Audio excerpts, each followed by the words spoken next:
Hi friends, welcome back to my channel. ಇವತ್ತು ನಾವು double beans ಗೊಜ್ಜು ಮಾಡೋಣ. ತುಂಬ ಟೇಸ್ಟಿಯಾಗಿರ್ತದೆ.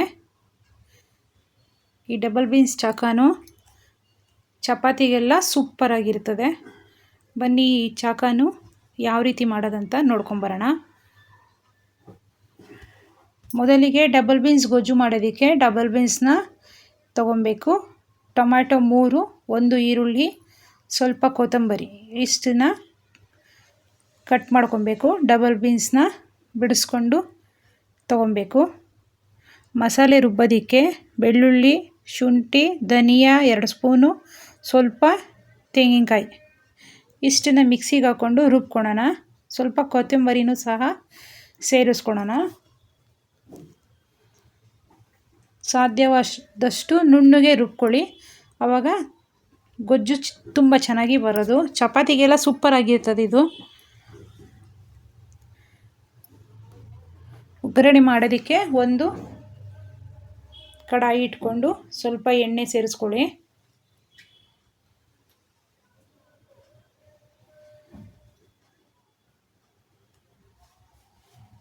ನೋಡಿ, ಸ್ವಲ್ಪ ಎಣ್ಣೆ ಸೇರಿಸ್ಕೊಂಡಿದ್ದೀವಿ.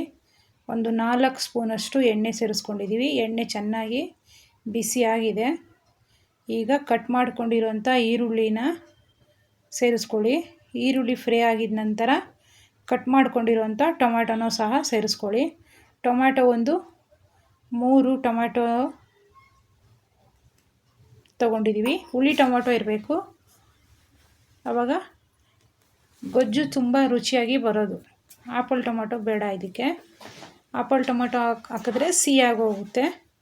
ಅದಕ್ಕೆ ಹುಳಿ ಟೊಮ್ಯಾಟೊನೇ ಸೇರಿಸ್ಕೊಳ್ಳಿ.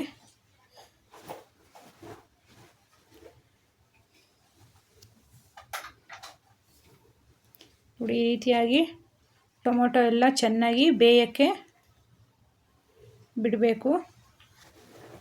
ಟೊಮೆಟೊ ಚೆನ್ನಾಗಿ ಬೇಯಬೇಕಂದ್ರೆ ಸ್ವಲ್ಪ ರುಚಿಗೆ ತಕ್ಕಷ್ಟು ಉಪ್ಪನ್ನ ಸೇರಿಸ್ಕೊಳ್ಳಿ. ಉಪ್ಪು ಸೇರಿಸೋದ್ರಿಂದ ಚೆನ್ನಾಗಿ ಟೊಮೊಟೊ ಎಲ್ಲ ಸ್ಮ್ಯಾಶ್ ಥರ ಬೇಯುತ್ತೆ. ಈಗ ಸ್ವಲ್ಪ ಅರಿಶಿನ ಪೌಡ್ರು, ಒಂದು 1/4 ಟೀ ಸ್ಪೂನಷ್ಟು ಅರಿಶಿನ ಪುಡಿ, ಅಚ್ಕಾರದ ಪುಡಿ,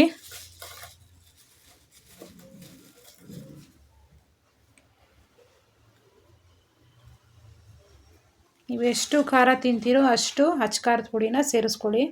ನಾನಿಲ್ಲಿ 2 ಸ್ಪೂನಷ್ಟು ಅಚ್ಕಾರದ ಪುಡಿನ ಸೇರಿಸ್ಕೊಂಡಿದ್ದೀನಿ. ಈಗ ಸುಲ್ಕೊಂಡಿದ್ವಲ್ಲ ಡಬಲ್ ಬೀನ್ಸು, ಸ್ವಲ್ಪ ಕೊತ್ತಂಬರಿ ಎಲ್ಲವನ್ನು ಚೆನ್ನಾಗಿ ಈ ರೀತಿ ಎಣ್ಣೆಯಲ್ಲೇ ಫ್ರೈ ಮಾಡ್ಕೊಬೇಕು. ಆಗ ಬೇಗ ಬೆಂದೋಗುತ್ತೆ. ಕುಕ್ಕರಲ್ಲಿ ಹಾಕೋ ಅವಶ್ಯಕತೆಯೇ ಇರಲ್ಲ. ಸ್ವಲ್ಪ ಎಣ್ಣೆಯಲ್ಲೇ ಚೆನ್ನಾಗಿ ಬೇಯಿಸ್ಕೊಂಡ್ಬಿಟ್ರೆ ನಾವು ಈ ರೀತಿ ಬೇಗ ಅಡುಗೆ ರೆಡಿಯಾಗೋಗುತ್ತೆ. ಈ ರೀತಿ ನೋಡಿ, ಒಂದು 5 ನಿಮಿಷ ಕಾಲ ಬೇಯಿಸ್ಕೊಂಡ್ರೆ ಸಾಕು. ಎಣ್ಣೆಯಲ್ಲೇ ಬೇಗ ಸಾಫ್ಟಾಗಿ ಕಾಳೆಲ್ಲ ಬೇಗ ಬೇಯುತ್ತೆ. ನೋಡಿ, ಇವಾಗ ರುಬ್ಬಿರುವಂಥ ಮಸಾಲೆನ ಈಗ ಸ್ವಲ್ಪ ನೀರನ್ನ ಸೇರಿಸ್ಕೊಳ್ಳಿ. ಈಗ ರುಬ್ಕೊಂಡಿದ್ವ ಮಸಾಲೆ ಅದನ್ನು ಸಹ ಸೇರಿಸ್ಕೊಳ್ಳೋಣ. ಇವಾಗ ಸಾಧ್ಯವಾದಷ್ಟು ಸಣ್ಣದಾಗೆ ರುಬ್ಕೊಳ್ಳಿ ಮಸಾಲೆನ.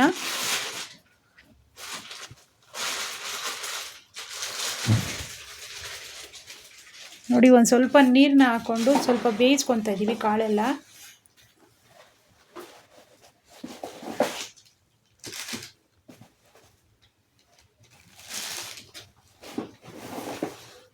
ಈಗ ರುಬ್ಬಿರುವಂಥ ಮಸಾಲೆನೂ ಸಹ ಸೇರಿಸ್ಕೊಂಡು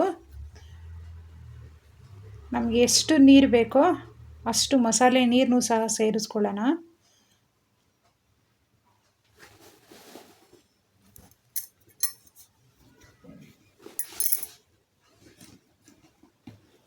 ನೋಡಿ, ಇವಾಗ ಎಷ್ಟು ಮಸಾಲೆ ನೀರು ಬೇಕೋ ಅಷ್ಟು ನೀರನ್ನೂ ಸಹ ಸೇರಿಸ್ಕೊಂಡು ನಾನಿಲ್ಲಿ 1.25 ಲೀಟ್ರಷ್ಟು ನೀರನ್ನ ಸೇರಿಸ್ಕೊಂಡಿದ್ದೀನಿ.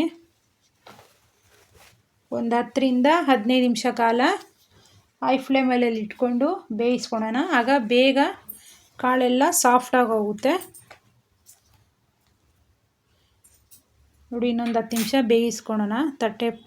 ಪ್ಲೇಟ್ನ ಕ್ಲೋಸ್ ಮಾಡಿಬಿಟ್ಟು ನೋಡಿ ಇವಾಗ ಆಲ್ಮೋಸ್ಟು ರೆಡಿ ಆಗ್ತಾ ಬಂದಿದೆ ನೋಡಿ, ಎಣ್ಣೆ ಬಿಡ್ತಾ ಬಂದಿದೆ ನೋಡಿ. ಯಾವುದೇ ಅಡುಗೆ ಆಗಬೇಕಂದ್ರೂ ರೆಡಿಯಾಗಿದೆ ಅಂದರೆ ಸೈಡಲ್ಲಿ ಎಣ್ಣೆ ಬಿಡ್ತಾ ಬರ್ತದೆ, ಆಗ ಅಡುಗೆ ರೆಡಿಯಾಗಿದೆ ಅಂತ ಅರ್ಥ. ಇಲ್ಲಿ ನೋಡಿ ಈ ರೀತಿ ಎಣ್ಣೆ ಬಿಡ್ತಾ ಬಂದಿದೆ, ಈ ರೀತಿಯಾಗಿ ನೋಡಿ. ಇವಾಗ ಚೆಕ್ ಮಾಡೋಣ ನಾವು ಕಾಳೆಲ್ಲ ಚೆನ್ನಾಗಿ ಬೆಂದಿದೆ ಅಂತ.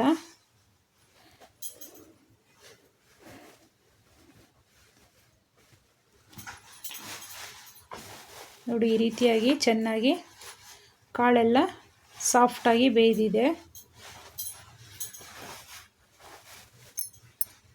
ನೋಡಿ. ರುಚಿಕರವಾದ ಡಬಲ್ ಬೀನ್ಸ್ ಗೊಜ್ಜು ರೆಡಿಯಾಗಿದೆ. ನಮ್ಮ ವಿಡಿಯೋನ ಎಲ್ಲೂ ಸ್ಕಿಪ್ ಮಾಡ್ದಿರ ನೋಡಿ, ನಮ್ಮ ಚಾನಲ್ನ ಸಬ್ಸ್ಕ್ರೈಬ್ ಮಾಡ್ಕೊಳ್ಳಿ. ನೋಡಿ ರುಚಿಕರವಾದ ಡಬಲ್ ಬೀನ್ಸ್ ಗೊಜ್ಜು ಸವಿಯಲು ಸಿದ್ಧವಾಗಿದೆ. ನಮ್ಮ ಚಾನಲ್ನ ಸಬ್ಸ್ಕ್ರೈಬ್ ಮಾಡ್ಕೊಳ್ಳಿ.